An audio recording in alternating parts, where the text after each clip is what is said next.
Hi, I'm Ross Tayler, your host and guide for Sacred Sundays, a space to slow down, tune in, and return to what's sacred within and around you. I'm also a life coach who supports empaths and sensitive souls, guiding them on the journey back to self-acceptance and inner alignment. My passion is connecting with like-minded souls, and these conversations are part of fulfilling my purpose and serve to deepen our collective exploration of what it means to live in connection with the sacred. Some weeks you'll hear a sound-based offering to open the space, other times we'll simply begin in conversation. However it unfolds, this is an invitation into presence, connection, and the beauty of the unseen. If you enjoy these conversations, please subscribe, rate, and share so others can find their way here. So pour a cup of tea, settle in, and let's begin. Today on Sacred Sundays, our guest is Jennifer Eve. She is a poet, newly published author, ecstatic dance DJ, playful sexuality and intimacy guide, sacred space holder, mother, wild woman, and deep soul diver. She walks in the shadows with courage and brings it all into the light. Jennifer's work meets you at the intersection of desire and depth, where suppression ends and liberation begins. Her life has been perfectly crafted to face shame and learn to alchemize it. It's why she calls herself a shame shifter extraordinaire, and it's the work that has transformed her life. Through her movement, Eve of Global Grace, she shares this path with others. Every offering and experience is rooted in the truth that our fullest, most authentic, most sensual expression can only emerge when we lovingly bring our shadows into the light. Welcome, Jennifer. Thank you. Good So to be happy here. to have you here for the conversation. It's lovely. So Jennifer is actually going to begin by sharing a poem with us, and the poem is called Stir My Soul. Stir my soul. Stir my soul. Even if the top layer is smiling and filled with reasons to shine, life triggers a rumbling in the swamp of my soul. Stones I have not wanted to upturn hide pains silent in the dark, decaying mud. Stir my soul. It's not possible to only identify with the sun-soaked blossoms at my surface, one fraction of my essence, when there is so much more to make peace with. Stir my soul. Bring the untapped, difficult to reach parts to the surface. I'm not afraid to feel them anymore. My heart is big enough. My love for myself is strong enough now to hold it, as painful as it is. Stir my soul. The ugliness, the pettiness, the fears and jealousy, let them rise. It's no surprise they've been buried so deep.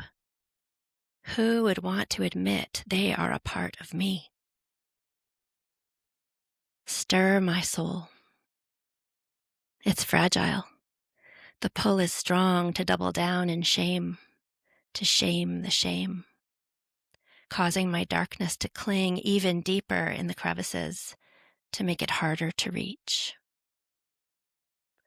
I will feel, with the love and compassion of the Great Mother, all my dark shadows until they are safely alchemized and I set my soul free.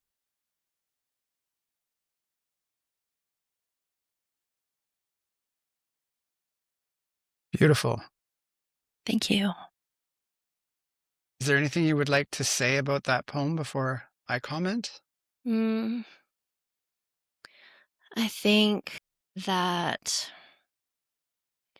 it's one of the scariest things to go into the things that we consider ugly and unworthy of love, and the thing that will put other people off, the things we don't want to admit. But my experience is that it's been the most powerful, liberating force of my life. And so that poem was really like a visual that, even though I'd reached this part of my life where I had a million reasons to be happy, and there was still this pain that I was ignoring, but if I was really honest, I needed to like literally, like, or figuratively get the flashlight and go down to the bottom of that well of what's been hiding down there for perhaps lifetimes. Like, we can't even just say it's from this one lifetime, but like my visual is this swampy mess where the stones are lying in there. If you just lift one up, it's like, ugh, I didn't want to look at that, but I have the courage because I have enough love of myself now to do that. Wonderful. Yeah, it's definitely clear the focus on the relationship between the light and the dark and how they coexist, and doing our shadow work and going into those hard to reach places and looking at the things we don't necessarily want to look at, even though with shadow work, we're walking through the world and projecting it onto everyone we interact with in our Yeah. relationships anyway. Yeah, exactly. Yeah. But we might not realize that we're doing that. No, and I guess that becomes the most empowering thing. It's like it's running your life, but Hmm. you're not necessarily recognizing it fully. But once I think more and more of us are getting that sense that Absolutely. you can't run from it. And in many ways, it is the work. It's the core of the work. And it's so powerful when we realize that the fingers we're pointing at another or the situations outside of ourselves are actually something happening inside of us as well. Yeah. Yeah. And it's hugely liberating. Makes like all your relationships so much more real and deep and Hmm. yeah, you can own the parts that you didn't want to admit were you before. Hmm. Yeah, I love that. Yeah. Thank you for sharing that poem. It's beautiful. Thank you. So I think when I was looking at your bio, there was definitely a couple of things that jumped out at me, and one of them was the energy of, calling yourself a shame shifter extraordinaire, which is part of what we were just talking about. But I kind of loved the playfulness of that, and you're right. Like, I think it's Brene Brown who very clearly describes shame as the swampland of the soul, right? And that's where shame lives, right?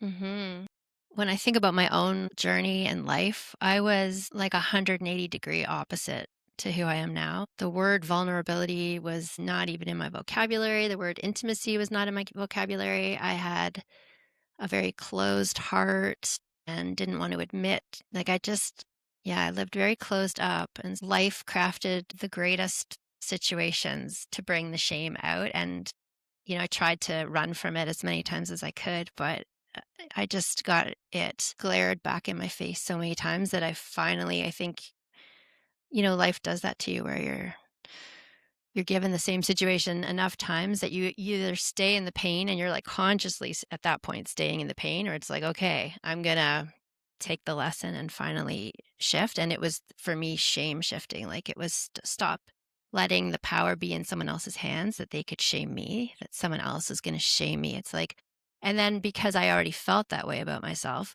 it was very easy to be shamed, right? Because I agreed. I was like, yeah, I'm a horrible person. I'm a disgusting person. I'm this, I'm that.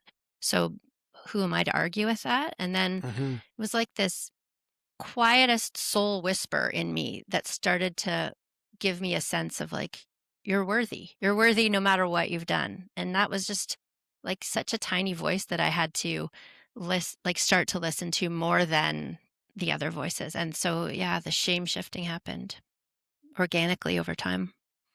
And I find that they are interrelated energetically. They are guilt and shame, but they're very different energetically. So I'm wondering, how would you define shame i- as opposed to guilt? Because I think we mix them up a lot. Yeah, I think I've understood that shame is more like you're saying I'm a horrible person.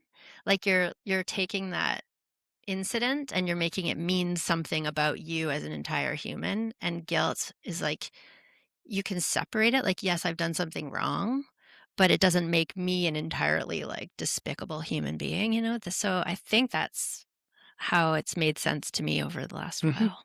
Yeah, Do I you would you agree. agree with that? Yeah. I totally agree. Yeah, that's well said. Mhm. And Yeah. what would you say to someone that's like, it's so hard to go there. It's so hard to go into these pieces because effectively, like what you were saying, is our inner critic is the voice of our shame. Yeah. Yeah. It is hard. I almost feel like you're ready when you're ready, probably in some ways, like, I don't know if you can do it any earlier than when the impulse finally arises, but knowing that it's an option and knowing it exists and having the tools around you so that you're ready to pick up the tool when you're ready. Sometimes I think having a good circle to join where it's normalized that Mhm. everyone's doing that work probably Sure. makes a really great entry point. And if you're resisting that, it's almost like just loving your resistance. Like, I think everything is about loving. So your inner critic, "Oh, I hate shadow work. It's so stupid. I hate," whatever you might be saying. If you can step outside that voice and be like, "I love how resistant I am to shadow work. Like, gosh, I'm trying my best and I have a lot of resistance and I'm going to honor that." That softens everything. It's like coming from more love. Yeah. Because it's a journey for sure. And you mentioned like being in circles. That's where I, through men's work and men's circles, learned so much about my shadow and also my shame.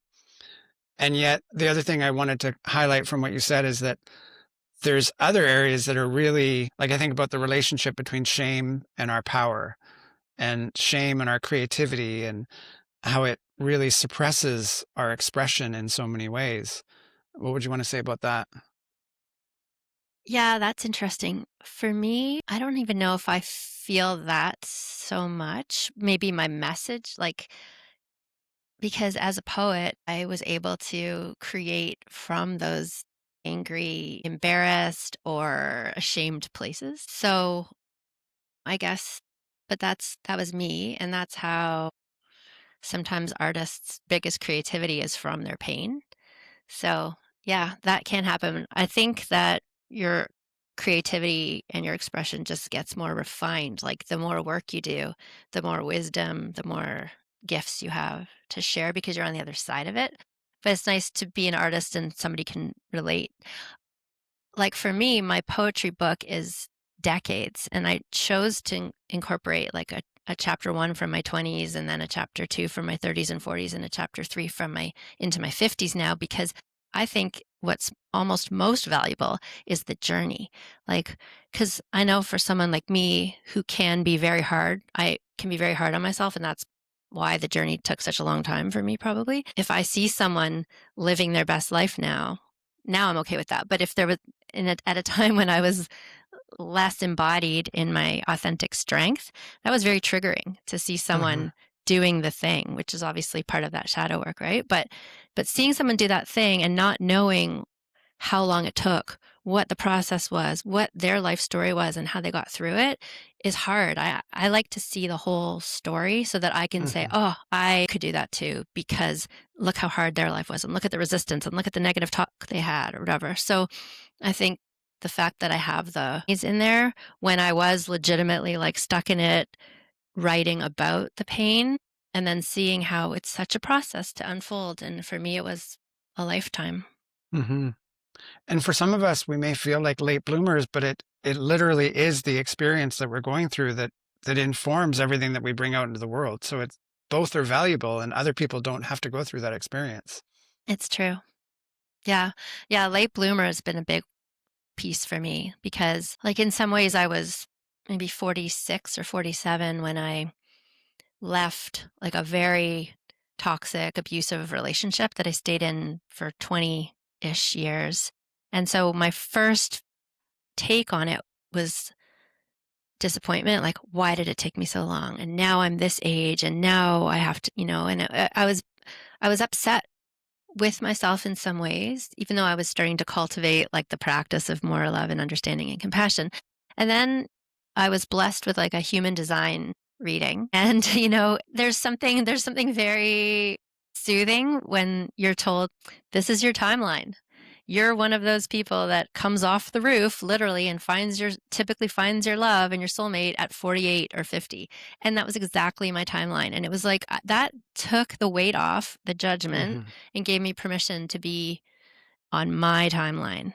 And on top of that, a few other things that have helped me make more peace with my timeline is that I've had some past life work done, Mhm. and it's undeniable that it was addressing things that I've been living in this lifetime and didn't know where they had come from.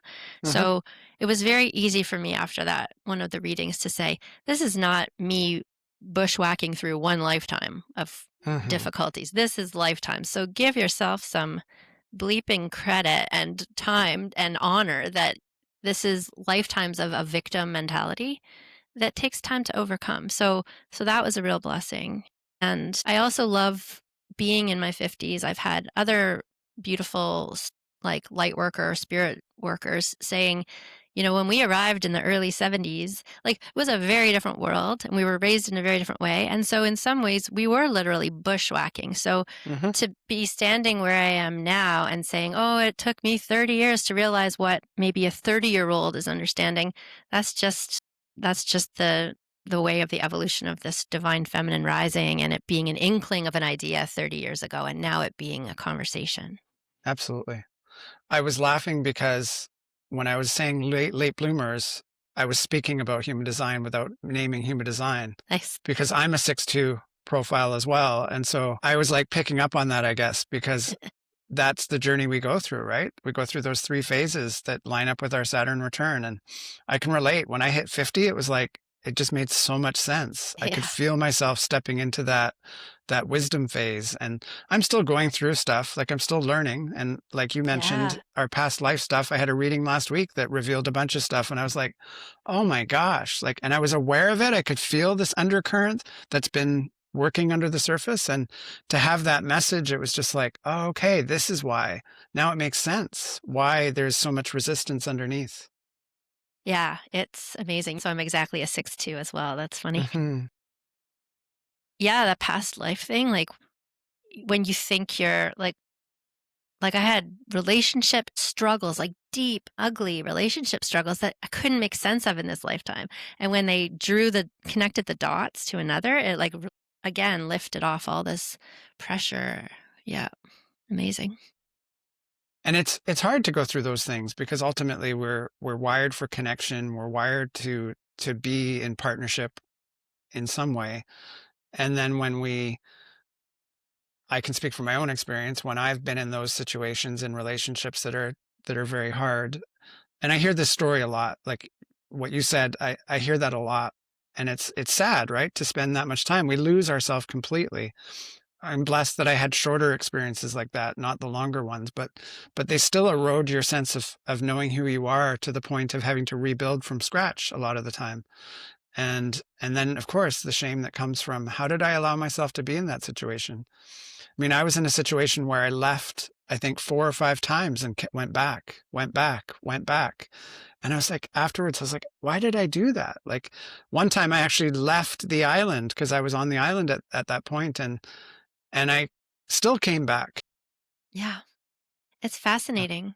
My experience was like I'm grateful for it now in this interesting way because I recognize the amount of resistance I had to self-love that like it mhm, was there's so much resistance that I feel like I chose like a very difficult relationship that was gonna, like I said, blame and shame me that their shadow wasn't integrated either. So everything that I mhm. felt about myself, it was just gonna be shone like 1,000 times harder. Yeah. And so I recognize I do that I don't know if I could have woken up to my self-worth. Like, you have to be pushed to this point where it's like, what the actual fuck is going on? Like, how I can't possibly deserve to be treated this way. And then there's suddenly like a switch that's finally flipped. But for me, I felt like, wow, it had to take a lot of moments Mhm. like that for me to wake up. Right. Yeah. And I do agree. I hear a lot of people who have, like, that's the training ground is a toxic, Mhm. really painful relationship. Yeah. And you mentioned both self-love and self-worth, and I'm curious what you wanna say about that because I feel like a lot of people I talk to, and even my own journey, it's like it feels elusive, and maybe it's because of the perception that we might have about what self-love is supposed to feel like or look like. Yeah. So what would you say about self-love and self-worth and maybe the difference between the 2 and how we might relate to it in a more flowing way? Yeah. Um, it's true. It felt very elusive to me, that one and self-trust. like I got out of those relationships and I'm like, I don't even know what any of this means, but I feel like I'm supposed to do it. I think the biggest thing that these things mean to me now is like I am caring for myself and I'm not going to betray myself or abandon myself. So I guess, we each kind of get familiar with what our scariest core wound is. And I feel like if you love yourself, you're taking care of those wounds and you're not going to keep putting yourself back in situations where you're unsafe and that's demonstrating how much you love yourself and how much you revere yourself and you're worthy of being taken care of and being safe. And yeah, what I recognized from that long relationship is it's really like an abandonment that you don't even know you're doing, like just over and over. And whether you trace that back to your family in this lifetime or some other lifetime, like how often were you betrayed, that's just a theme. Hmm. You wouldn't know anything else. You just Sure. keep putting yourself in places where yeah, you're uncomfortable, but you don't even know you're uncomfortable because you're just not familiar enough with like a baseline of safety. Sure. Yeah. Yeah. So somehow maybe they're all tied together for me, the love and the worthiness and the trust, but it's about like putting myself first in this healthy way that isn't selfish, but is just like Hmm. really self-caring so that like even right now in the love of my life, like I finally fell in love for the first time in like this life for sure and who knows how many lifetimes and I was 48 and it's beautiful and it feels to be this divine sacred union, but I know that I will always put myself first. And if it's ever not supporting my growth and evolution, then I will lovingly step away from it. And so that's like this shift in me that is like a world of difference to who I would have been. Yeah. I love how you describe that because I think on that journey of losing ourselves, part of the confusion that I remember experiencing is like, and I think you said it, is why would someone be like this? Like, I don't understand this behavior. And it's also rooted in this belief that I must be able to change this. Like, I must be able to like help this person. And then really realizing that we couldn't, there was nothing we could do. And that pattern, I guess, is born early in our lives in terms of trying to externalize a way of getting love. And yet it doesn't work because we need to love ourselves. And that's eventually the piece that we get to. And loving ourselves looks like, oh, I'm going to set a boundary and, oh, I'm going to speak my truth. And even if that causes further strife, I can't not. But the journey to get there is quite an interesting journey because it goes against everything we thought was the right way to be in the world, right? So it's so Yeah. confronting. Yeah, it is. It really is. Yeah, I find perhaps like the really empathetic, compassionate soul that just wants to see the best in the other and understands why they're behaving in these ways that are painful to you and yeah, keeps trying, but I think like the beautiful sign of if you're in a challenging dynamic with a partner is when you claim your self-love and your self-worth and you put up a boundary, can it be honored? And in those toxic situations, that's so jarring to the person. Like, how dare you put up a boundary? It Yeah, just shows you right away that you can't exactly. grow, you can't heal together. And when I Exactly. see couples who actually have gone through the pain and are both able to start a healing journey together, I'm like, wow, that's a special path too, to be able to Hmm. actually heal where you are both in so much pain. Right. And I think it's one or the other, really. Yeah, It's like, because I remember in that relationship specifically, I was already doing shadow work. I was already aware of the formula, but I also saw that there was a willingness on my side, but not a willingness on the other. And I always remembered, like, if we could just be conscious about this together, like we could probably work through this, right? But some personality types or some core wounding, it just does not allow for that. And exactly. sometimes you can work on your side and that shifts the other person, but other times not. But I always had this vision of like, wow, if like two people were conscious and having these conversations and working these things out, it would be such a beautiful dynamic because we're actually aware of what we're seeing in the other person and helping each other instead of being triggered by each other. Yeah, exactly. And I feel like there might be some counseling mainstream ideas that I've heard that say, as long as one person's doing the work, but I don't see that to be a very realistic way because it's so Hmm. painful if you're the one doing the work For thinking sure. like that's a lot of work. Well, And and I then you're think still that, betraying yourself because you're accepting some behavior yeah, that isn't fair. I wonder if the paradigm there is actually when we do our work on our side, it clarifies what really needs to happen. So, in other words, we can focus on the other person and point fingers and try and change them. But when we change ourselves, the road that we need to travel becomes very clear because that person on the other side is not going to come with us, right? Yeah. Inevitably. Yeah. Yeah. Yeah, so it clarifies that it just might be time to walk away. Hmm. Yeah. You mentioned again in your profile the suppression, and then when that ends, we become liberated. Mhm. So what is it that you think is being suppressed, and what is it that emerges when that suppression is no longer there? Mm.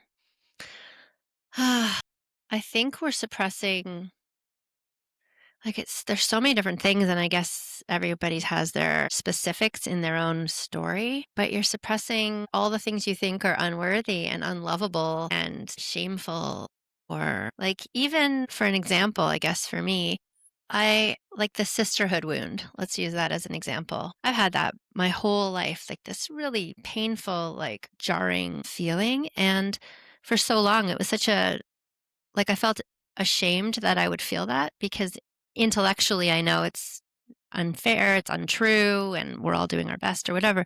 But until about 3 years ago, I actually decided to name instead of suppressing it and pretending I don't have it and acting like I'm just got it all together, I started to admit that I felt it and I wrote poems about it and it was like I gave myself permission to A, not have it all together and not be Mhm. perfect and maybe have someone else go, "Oh my god, I thought she still feels that way," like, to not care about any of that, and I've seen, like, such a transformation in a few years because I stopped shoving it down and pretending, and because I was how I see it is because I named it, Mhm. I brought it out of the darkness, and it didn't mean it stopped triggering me, but I was more loving and compassionate when it did trigger me, and I was more able to work with it with all the tools of self-love and not Mhm. abandoning myself, and so now it's like it's created distance from me so that it's not a really big pain point,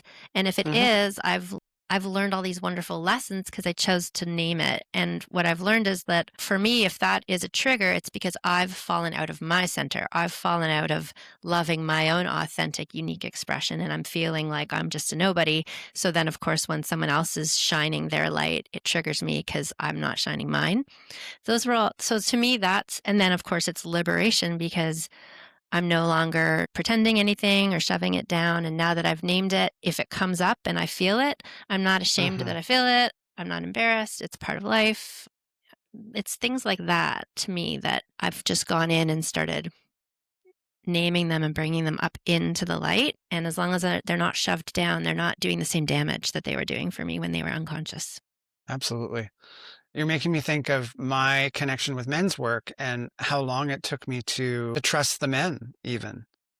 Even though I conceptually loved the idea of sitting in circle with other men, there was all the wounding that had happened at the hands of other men that was real. It wasn't just the shadows that I was projecting. It was there was real experiences, but to realize, oh, these are actually loving, caring, kind men that want to support each other, and that's not the old paradigm.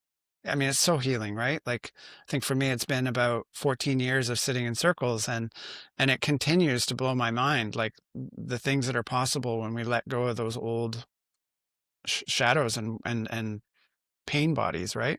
Yeah, yeah, Yeah. and I think part of my experience of why I wasn't comfortable naming the things or admitting them Hmm. is well, like, even in my book, or the poem I just read, like, I'm admitting my jealousy and my Sure. pettiness and my fears and stuff, and you feel like you should have it together because intellectually, it's not Hmm. It doesn't have to be that way, so you feel like, "Oh, I should know this by now. I should have this together by now," and that's just another like, for me, it's all shaming the shame, right? We've gotta stop Hmm. like, I'm so good at that. So we're already saying that we're upset with the way we're behaving, and now I'm upset that I'm upset with the way I'm Yeah. behaving, you know? It's just, like, never ending. So, yeah. So that's really special too to remember that because if you just start to catch the patterns that you have and you can just love the fact that you're upset with yourself now, that Hmm. softens it, right? Like Yeah. it's just all these layers of habit and pattern. So I'm super curious about your work as an intimacy guide because really I've had some conversations recently about that. And I feel like there's a lot of suppression in our intimacy, in our relationships and being intimate, but also being sexual. Like there's a lot of shadow there. I think culturally, um, I I really think it's something that if I think of my own history, like it's something that I haven't talked about in partnership, the lack of knowledge that I might have or the lack of experience and just kind of fumbling through it because to talk about that requires being vulnerable, requires being seen. And so, yeah, I just have all this curiosity about what you've witnessed and what drives you in that work and what message you might share for the listeners around that, because I think there's a lot of work to be done in that realm based on what I've experienced alone. Yeah. So much work. Yeah. So for me, I really am in this work now because I was always like a very sexually precocious younger child, teen, young adult. And so I recognized, okay, so I have this ability to be sexual when it's anonymous, when I don't know the person, but like when I have to connect with a partner that's supposedly my love, or like I had this crazy block because I didn't know how to be vulnerable. I didn't even know what intimacy even meant. Like I couldn't get my head around it. And so part of my long, challenging relationship was like, I couldn't bring my whole self to the table. I was so splintered. And when I met my love now, where it's just this healthy, vulnerable, intimate, divine love. It's like I want to share what I'm in real time learning. And part of it for me as a woman was like the, there's this such wounding and such a freezing and such a numbing that goes on in our bodies. So we might have a beautiful love, but we're not tapping into our sexuality. We don't know how to express it. We just keep getting stuck in our heads. We just keep going back to like, is this good enough? I don't know what I'm doing. What's happening? I don't know what I'm feeling. And so I was drawn to put together all the tools that have helped me to move from, I call it from neurotic to erotic, because it's just like, it's all that stuff that sticks us up in our heads, you know? And my tools are everything from twerking is for everyone to like meet your wounds and love them back into the light, or vulnerability is your superpower. And also on the lighter side, like wearing the beautiful clothes or the sexy clothes that you save for like, the party once every few months. Like it's a whole array, but I think it's about a conversation of bringing sexual intimacy back into your own body first. Like, do you know what you like? Do you know how to turn yourself on? Do you know, like, can you use your voice with your partner? Because a lot of us are relying on our partners to like spark us erotically, like, oh, I'm not really in the mood. Hopefully, my partner can get me in the mood. So, part of it is putting the responsibility back on you to know how to communicate your wants and your needs, to know how to keep your own life sexy and juicy and alive. So I think the intimacy piece is I'm I'm just so passionate about having the difficult conversations, about holding yourself in love and saying the thing. Like when I left my long-term challenging partnership, the one vow I made to myself in those first few months is I will from now on say the thing I need to say as uncomfortable as it is. I will Hmm. say that thing instead of shoving it down. And at the beginning, I would literally like have to work myself up like before I made the call, or and I would choke, like I would stumble over the words and they would literally feel like they were choked up in my throat. But of course, over time it gets easier. And now it's like, I have something to say, or like it's just easy, easy, easy. And to me, I mean, that's probably the basis of intimacy with yourself and another. And then the other playful sexuality course I've made is From Nagging to Shagging because in partners longer term partnerships or even when you first start dating someone, like as soon as you start feeling comfortable enough, you might start noticing like, oh, they do this differently than I would. I wish they Uh-huh. did this thing this way. And I didn't want to get caught back in the whole nagging dynamic or, being resentful of somebody else. So I turned it into like an inquiry for myself. Like, how can I approach sharing with my partner that I wish he might consider doing some of these things in a certain way, like, but do it in a playful way that's not nagging. And it had to do with Mhm. tapping into your own sexual dynamics and what turns you on and how you could create a character that's more playful. Okay. So, yeah, I think it's like keeping it playful and honest and vulnerable, which is Mhm. something have any of us been like most of us have not been raised to meet our sexuality in that way. I mean, it's not like I didn't get any training. I think we were all just fumbling our way through it in the dark, trying to do what we Absolutely. think we're supposed to do or what we've seen on TV and it's sad really because there's so much more available. At least that's my belief. Yeah, so much Yeah. more. Like as I've been healing in real time, like my body is waking up from what I would say was like the lockdown of trauma and, Mhm. numbness Yeah. and I think so many women, I can speak for women, but like so many I know, like that's where the trauma sits, right? Like that's our center, our erotic center, and so many of us are cut off from it. So it's like, how do we even begin to feel safe in our bodies? There's so many Yeah. layers and steps. Yeah. Yeah. Yeah. Not to go down a human design tangent, but some of people's design is to be able to say yes or no from an embodied place. And that in the body, yes or no, is not accessible because of all the no's that haven't been expressed, right? I feel it so deeply when people share that. It's like, I don't know how to gauge that. Yeah. And when I think about everything you were saying, and one of the things that comes up for me as a man is working with in men's groups and hearing the conversations, it's like there's a language that can't necessarily interpret.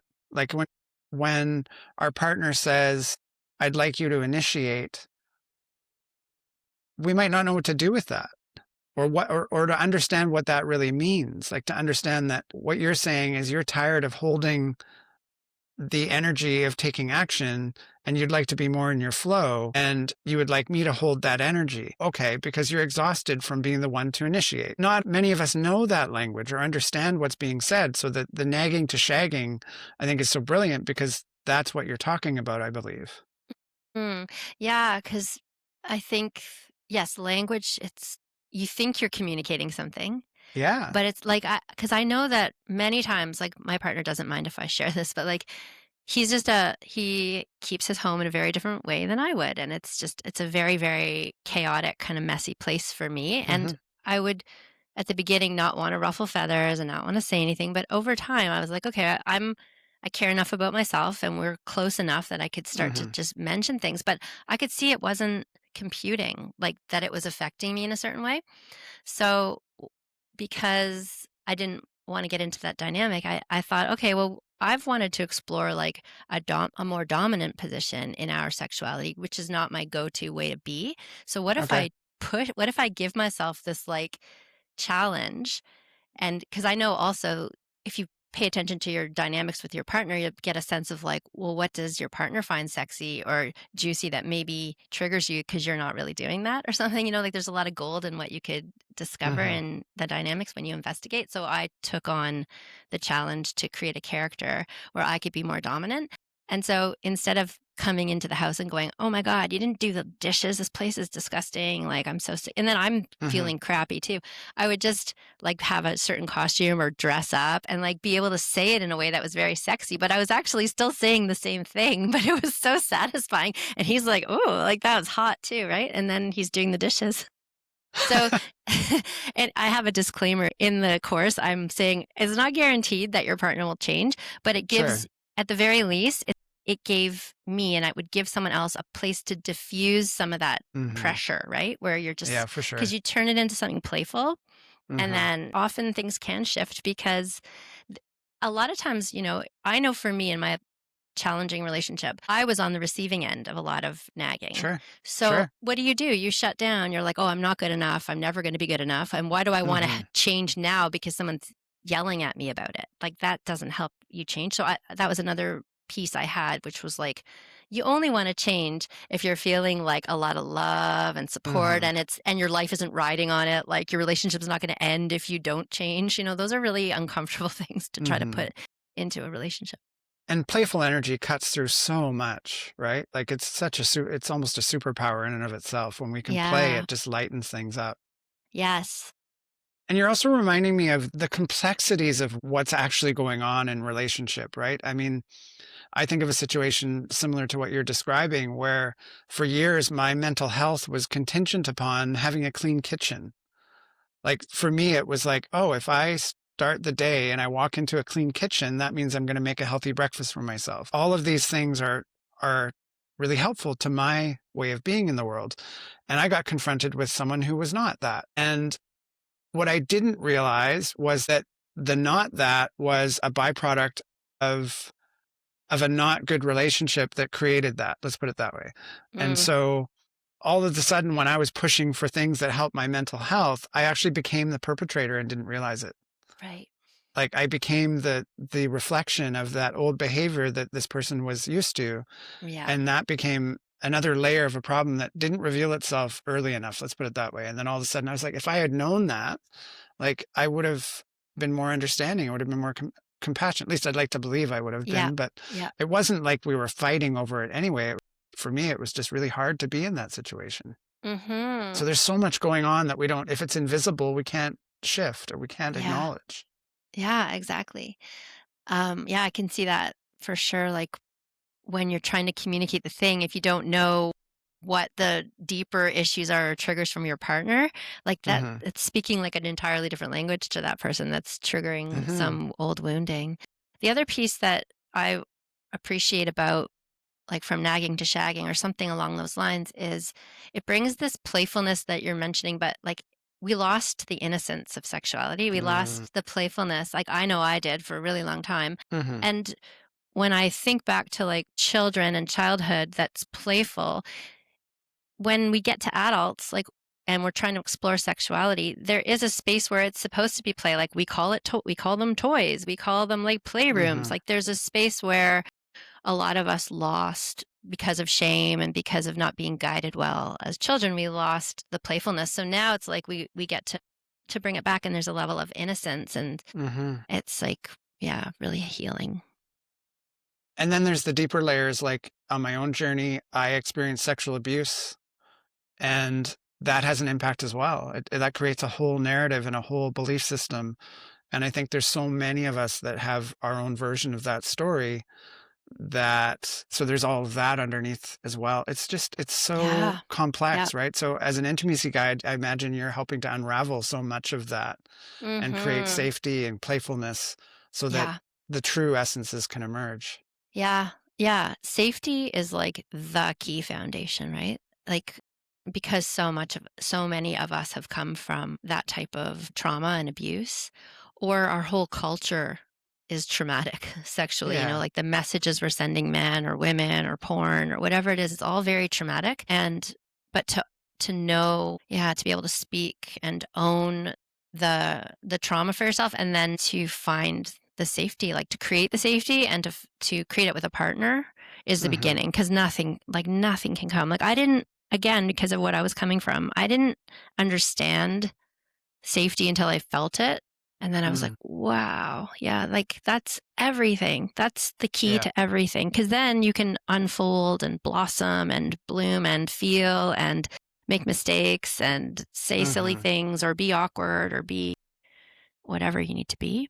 Without thinking it's going to cost you the relationship. Yeah, Yeah. yeah, and because that's where we suppress, like, Hmm. unconsciously, it's like, "Oh, if I say that or do that or ask for this, then that could be really weird, and he or she might think I'm weird, and so I'll just shove it down, and then it's just Right. nothing Whereas ever grows." the flip side is actually strengthening the relationship by being vulnerable and being honest and communicating. Yeah. Yeah, yeah, because a lot of times we have like, that's ultimately what I've come to understand, even when it comes to, like, kinky things, sometimes we in our culture, like, everything's so extreme, like, some people are afraid of kink because they think it's basically must mean you're tied up on some cross with, like, Hmm. nipple clamps and extreme pain or whatever, like, that's, one end of the spectrum, but kinky things can often just be what was like a childhood behavior you had that wasn't okay when you were a kid? Like some kids were biters, and then they'd Hmm. be in trouble and they'd be like, go in your room because you just bit Timmy. But Right. like it wasn't understood. And then they shove it down, but like it's a real turn Mm. on for them. So when you bring it to a partner and you're like, for a long time, you wouldn't bring it to a partner because you were shamed as a child and it's just gone underground. Sure. So you Sure. wouldn't even know to bring it up. But once you do and your partner's like, oh, thanks for sharing that. That sounds fun. Or let's set up Hmm. like what would be comfortable for both of us. Wow, your whole world turns around because you've just brought some shame into the light and you're having a great time and you're turned on and your partner thinks it's so great that you have this thing that you shared. Yeah. It changes everything. Wow. All right, Yeah. Jennifer, we're at that place where we could continue Yeah. going down all these roads. And I always love this moment in the podcast because it's like I like to keep it fairly narrow, and it feels good to kind of be at that place of having so many things we could still explore. Yeah. But I think it's always good to leave people wanting more. So I always close with the same question, and I'll ask that question of you, which is, what's one simple way someone could connect with the sacred today? Lovely. Well, I'll choose something that's right down my path, and that would be stream of consciousness writing. Like open a journal, get out your pen, sit somewhere cozy and beautiful, and start writing. And when you don't know what you're writing, just keep writing. And if you write without thinking and you just let your hand keep going for a couple of minutes, things are going to come up that you maybe didn't know you needed to think about or feel. And my journal practice of over 30 years has been like the most sacred way that I've connected with my soul's journey on earth. I love that. Thank you. Yes, you're welcome. Well, Jennifer, it's been great to have you on the podcast. Where's the best place for listeners to find you? I know you Hmm. mentioned your book. Is there anything you want to say about your book? And that all the links you share will be in the show notes. Okay, yeah, great. My website is eveofglobalgrace.com, and everything I'm doing is on there. There are links on there and DJing events and courses that you can purchase, and my book's also on Amazon. And yeah, so go to my website. Awesome. Well, it was great to meet you and to have this conversation. And thank you for sharing all that you did. And it was a lot of fun. Thank you. It was great to meet you too. Thank you for joining us on Sacred Sundays. I hope something in today's offering spoke to your spirit, stirred something true, or simply gave you a moment to breathe. If this conversation resonated, please take a moment to subscribe, rate, or share the podcast. It truly helps this work reach the people who are meant to find it. And if you'd like to explore more of my work or connect with me directly, you can visit rosstayler.com, and that is Tayler with ER.com. Until next time, may your day be slow and sacred.